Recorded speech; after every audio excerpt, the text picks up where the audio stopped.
Hello friends, my name is Kaushik Kumar. जैसा कि आपने पिछली वीडियो में देखा बेसिक फंक्शन में कि लार्ज फंक्शन का हम यूज़ कैसे करते हैं और उसके जितने भी मेथड्स होते हैं, अप्रोचेस होते हैं, वो मैंने आपको सिखाया है। उसमें बेसिक टू एडवांस लेवल तक मैंने वो चीज़ आपको समझाई है उसमें। ठीक है, तो वैसे ही उसी का ठीक अपोजिट होता है स्मॉल फंक्शन। स्मॉल फंक्शन अभी समझेंगे कि क्या होता है और उसका थ्योरी भी हम समझेंगे, उसका प्रैक्टिकली भी समझाएंगे कि क्या क्या होता है उसमें और उसके अप्रोचेस हम कैसे यूज़ करते हैं। ठीक है, मतलब ये समझ सकते हैं कि लार्ज आपको सबसे बड़ी वैल्यू निकाल के देता है और स्मॉल ठीक उसी का अपोजिट।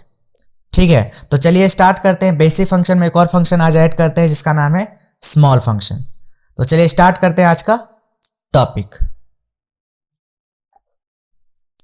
देखिए, सबसे पहले समझते हैं कि स्मॉल फंक्शन होता क्या है। देखिए, the Excel small function return the numeric value based on their position in a list, rank by value. In other words, it can retrieve nth smallest value like first smallest, second smallest, third smallest. इस तरीके से आप कितने में smallest value निकाल सकते हैं। ठीक है, देन इसका जो पर्पस होता है get the nth smallest value, return value होता है इसका जो nth smallest value in array. ठीक है, इसका जो सिंटेक्स होता है वो होता है equal to small array comma के का मतलब क्या होता है पोजीशन। ठीक है, जो कि मैंने लार्ज में भी आपको समझाया था। इसके बाद इसका जो आर्गुमेंट होता है उसमें दो चीजें पूछता है, एक पूछता है एरे और एक पूछता है के का मतलब पोजीशन। ठीक है, इसके बाद ये वर्जन एक्सेल 2003 से हमारा स्टार्ट था ये फंक्शन। ठीक है, तो चलो एक एग्जांपल से आपको समझाते हैं कि कैसे ये काम करता है। ठीक है, देखिए, जैसे कि आपके सामने एक छोटा सा डेटा बना रखा है जिसमें कुछ लोगों के नेम है और यहाँ पे बगल में सैलरी है। जिन मेथड से आपने लार्ज को सीखा था सेम उसी मेथड से हम स्मॉल को भी सीखेंगे, लेकिन बस थोड़ा सा डिफरेंस। लार्ज सबसे हाईएस्ट वैल्यू निकाल के देता है, मतलब पोजीशन वाइज। ठीक है, जहां पे भी पोजीशन की बात आ जाए, मतलब सेकंड हाईएस्ट या सेकंड लोवेस्ट या थर्ड हाईएस्ट या फोर्थ लोवेस्ट, इस तरीके से पोजीशन की अगर जहां पे बात आ जाए वहां पे मैंने आपको समझाया था कि स्मॉल या लार्ज काम आता है। ठीक है, तो चलिए समझते हैं। देखिए, जैसे यहाँ पे कुछ लोगों के नेम और यहाँ पे सैलरी दी गई है। अगर मैं आपसे यहाँ से क्वेश्चन पूछूं कि मुझे ये बताइए कि सबसे स्मॉल मतलब मिनिमम सैलरी किसकी है, सबसे कम, अगर मैं ऐसा पूछूं क्वेश्चन, तो आपके माइंड में सीधा यही फंक्शन आएगा जिसका नाम है मिन। ठीक है, तो यहाँ पे मिन आपने लगाया, नंबर पूछा तो यहाँ पे आपने पूरा रेंज दे दिया, ब्रैकेट को करा क्लोज और देन एंटर। ठीक है, तो ये मिनिमम सैलरी जो सबसे कम सैलरी है वो आ गई। लेकिन अगर मैं यहां पे पूछूं कि इससे कम किसकी है, ठीक है, मतलब सेकंड पोजीशन पे इससे कम किसकी सैलरी, अगर ऐसा क्वेश्चन आए तो फिर वहां पे मिनिमम काम नहीं आएगा। ठीक है, तो वहां पे आपका जो फंक्शन काम आएगा जहां पे मैंने क्या बोला, पोजीशन की बात आ जाए, फर्स्ट हाईएस्ट या सेकंड स्मॉलेस्ट, इस तरीके से अगर क्वेश्चन आए तो वहां पे आपका काम आएगा स्मॉल या लार्ज फंक्शन। तो अभी हम स्मॉल सीख रहे हैं, तो यहां पे अगर मैं पोजीशन बोलूं कि पहले देख लीजिए यहां पे लिखा हुआ है कि मैनुअल अप्रोच। ठीक है, मैनुअल अप्रोच में अगर मैं आपसे कहूं कि 3 स्मॉलेस्ट सैलरी आपको निकाल के दिखानी है तो कैसे निकालेंगे। देखिए, पहला अप्रोच हम सीख रहे हैं मैनुअल अप्रोच। तो यहां पे हमने लगाया स्मॉल, क्या लगाया, स्मॉल। स्मॉल लगाने के बाद सबसे पहले आपसे पूछता है एरे, तो एरे में आपने पूरा सैलरी वाला पूरा रेंज दे दिया। ठीक है, कॉमा, उसके बाद आपसे पूछता है के का मतलब मैंने अभी बताया जस्ट क्या होता है, पोजीशन। तो मैंने कहा कि मुझे सबसे फर्स्ट में जिसकी सबसे कम सैलरी है वो निकाल के दिखाओ, एंटर। तो देखिए वही सैलरी है जो मिनिमम से आपने निकाला था पहले। क्लियर है, आप सेकंड पोजीशन का निकालना है तो इक्वल टू फिर से मैंने लगाया स्मॉल। स्मॉल लगाने के बाद एरे, तो एरे हमने दे दिया। उसके बाद कॉमा, हमें सेकंड पोजीशन जाना है तो 2 और ब्रैकेट क्लोज और देन एंटर। फिर से हमने लगाया स्मॉल और अब की बार हम क्या करेंगे, एरे फिर से वही, लेकिन अब सेकंड नहीं, अब क्या निकालना है, थर्ड, देन ब्रैकेट क्लोज और देन एंटर। ठीक है, तो ये आपने टॉप 3 स्मॉलेस्ट सैलरी निकाली। क्लियर है, ये तो हो गया पहला अप्रोच जिसमें आपने मैन्युअली हर एक को पोजीशन दिया 1 2 3। ठीक है, अब समझते हैं कि यूजिंग हेल्पर कॉलम हम इस चीज को थोड़ा इजी कैसे कर सकते हैं। देखिए, इक्वल टू लगाया आपने, वापस से स्मॉल लगाया, और इसके बाद एरे पूछेगा तो एरे दे दिया आपने। अब देखिए, इसमें हम क्या करेंगे, मैनुअल नहीं करेंगे, इसमें हम जो फंक्शन है उसको हम ड्रैग करेंगे।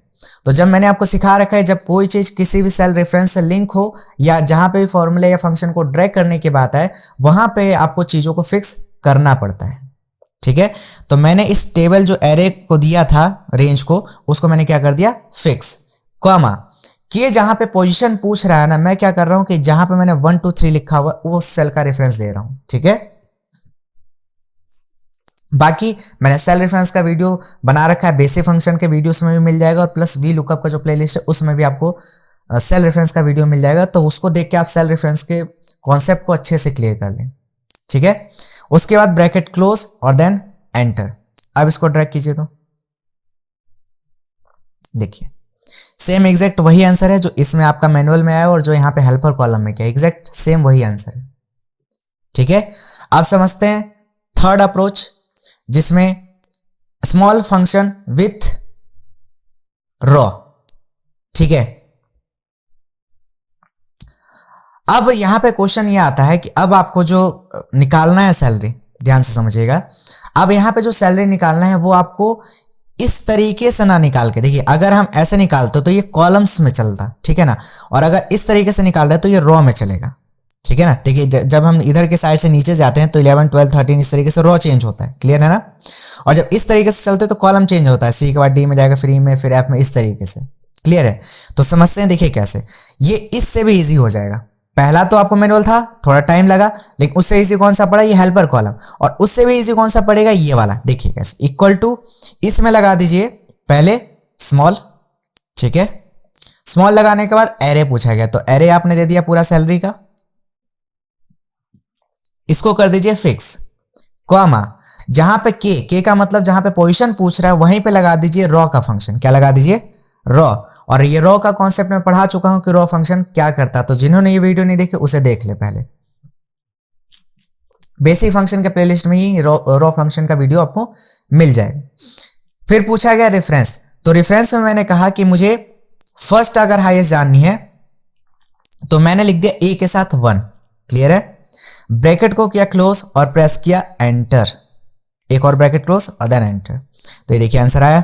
अब इसको नीचे तक ड्रैग कर दीजिए जरा, तो ठीक है, तो ये देखिए आपके सामने बिल्कुल इजीली आपको आंसर मिल गया। जो आंसर आपने मैनुअली निकाला और जो आंसर आपने हेल्पर कॉलम की मदद से निकाला, वही एग्जैक्ट आपको आंसर यहां पे भी मिला है। समझ में आया? तो इसमें आपको कोई हेल्पर कॉलम की जरूरत नहीं है, आपको चाहे 1000 निकालना हो, चाहे 1 लाख पोजीशन निकालना हो, आपको इसमें ज्यादा टाइम नहीं लगेगा। ठीक है, नेक्स्ट, अब इधर समझते हैं कॉलम। अब मैं क्या करूंगा, देखिए इधर मैं इसे कॉपी करता हूं और इसको मैं थोड़ा सा अपोजिट करूंगा। अपोजिट क्या करूंगा वो देखिए, जैसे कि मैं इसको यहां पे कर्सर को रखता हूं और पेस्ट में जाकर के मैं इसको कर देता हूं ट्रांसपोज। ठीक है, अब मुझे जो आउटपुट है वो ऐसे नहीं चाहिए, अब मुझे जो आउटपुट है वो ऐसे चाहिए। समझ में आया? मतलब कॉलम्स में चाहिए।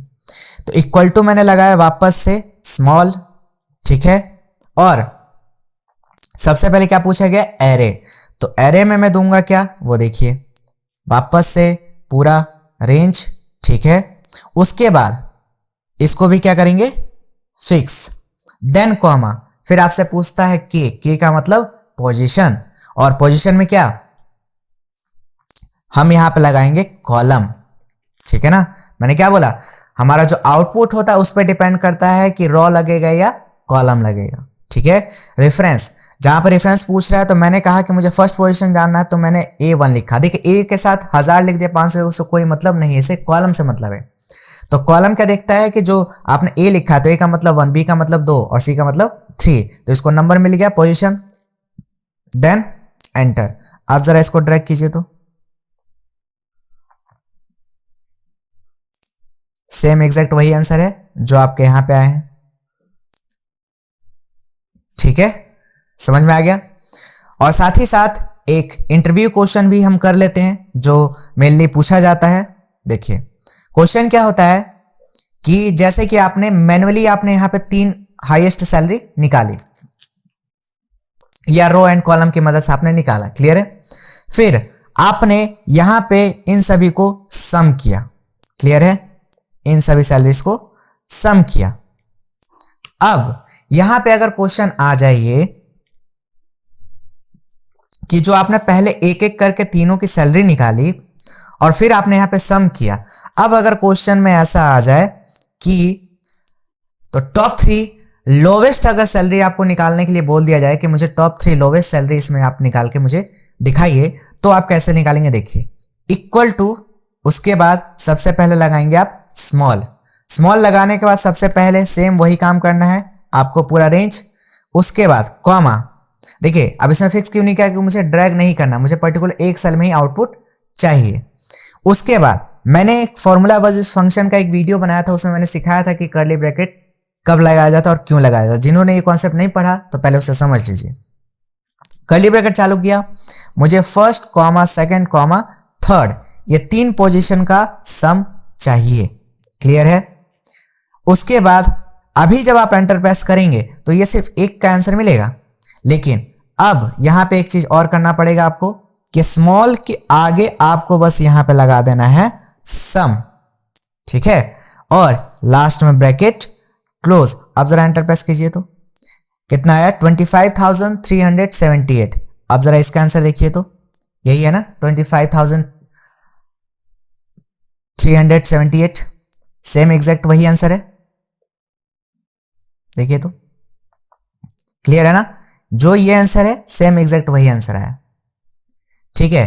तो एक बार दोबारा से देख लीजिए, इक्वल टू पहले सम या पहले स्मॉल लगा लीजिए, आपको अगर कॉन्सेप्ट क्लियर है तो पहले ही सम से स्टार्ट कर लीजिए, और स्मॉल फंक्शन लगा के जो पूछा जाता है, पहले एरे दे दिया आपने और उसके बाद जहां पे पोजीशन पूछा गया वहां पे एक पोजीशन का सम नहीं चाहिए, हमें 3 पोजीशन का चाहिए। तो कर्ली ब्रैकेट चालू करेंगे 1, 2, 3। इस तरीके से करने के बाद जैसे ही आप एंटर प्रेस करेंगे तो आपके सामने आंसर आ गया है, या आप कंट्रोल शिफ्ट एंटर भी प्रेस करें तब भी सेम आंसर आएगा, क्लियर है। तो इस तरीके से आपका स्मॉल फंक्शन काम करता है। उम्मीद है आपको स्मॉल फंक्शन अच्छे से समझ में आ चुका होगा, जितने भी इसके कॉन्सेप्ट थे वो मैंने आपको समझाए। अगर फिर भी कुछ भी डाउट रहता है तो आप एक बार पहले वीडियो को दोबारा से देखिएगा, अगर फिर भी उसके बाद भी कुछ डाउट रहता है तो आप हमें कमेंट सेक्शन में पूछ सकते हैं, मैं आपके जो क्वेरीज है उसको जरूर सॉल्व करने की कोशिश करूंगा और जल्द से जल्द आपके सॉल्यूशंस मिल जाएंगे जैसे ही आप मुझसे क्वेश्चन करते हैं, ठीक है। और उम्मीद है आपको मेरी वीडियोस अच्छी लगती हैं, आप जब क्वेश्चंस वगैरह पूछते हैं तो और भी अच्छा लगता है कि आप क्वेश्चंस पूछें, ठीक है। तो उम्मीद है आपको स्मॉल फंक्शन अच्छे से क्लियर हो चुका हो, और फिर भी कुछ भी डाउट रहता तो आप हमें कमेंट सेक्शन में पूछ ही सकते हैं। और अगर आपको ये वीडियो अच्छी लगे तो इसे लाइक, शेयर एंड कमेंट करना ना भूलें।